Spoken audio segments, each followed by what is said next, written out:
যতই বয়স হোক না কেন মাথাকে বিক্রি করতে নেই, তাকে যত্ন করে আগলে রাখতে হয়। এক হিন্দু গরু বিক্রেতাকে মুসলমান ভাই কি বলছে শুনুন।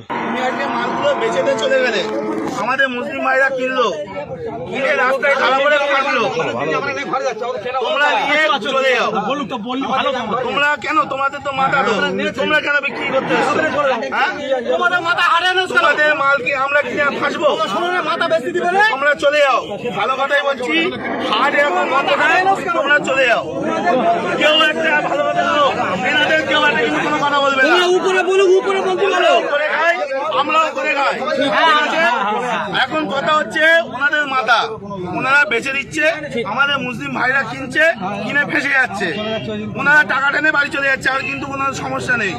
সুতরাং কেউ একটা এদের কোনো কথা বলবে না, এনারাও করে খায়। কিন্তু তোমরা মানে কাকা নিয়ে বাড়ি চলে যাও। সরকার যতক্ষণ না নির্দেশ দিচ্ছে কি হবে, কেউ কোনো স্যালুট জানাই ভাই, আপনাকে খুব সুন্দর কাজ করেছেন। আমাদের সাথে রাখতে হবে। আমাদের সাথে রাখতে হবে। আজকে শোনো, আজকে ভারতবর্ষে এই গরু এক্সপোর্টে ইন্ডিয়ার দ্বিতীয় নম্বরে, আর আমরা আজকে করছি অত অপরাধ আমরা করে ফেলেছি।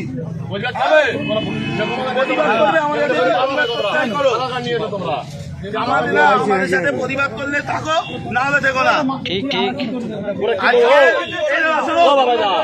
জানি না, আজকে এই মাংস, গরু মাংস বাইরে দেশে এক্সপোর্ট হচ্ছে, আমাদের ইন্ডিয়া দ্বিতীয় নম্বরে। রাইট কথা বলেছেন। আর আজকে আমরা অপরাধ করে ফেলেছি, এর জবাব কেউ দিতে পারবে? সুতরাং কাকা নাম বলো,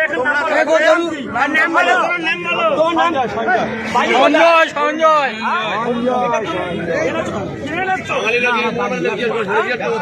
চোদ্দ বছর বয়স হয়েছে, এটা 14 বছর বয়স হয়েছে, তুমি এই কাজটা করলে কেন? তোমার কালকে তোমার ঘটনা হচ্ছে, আমরা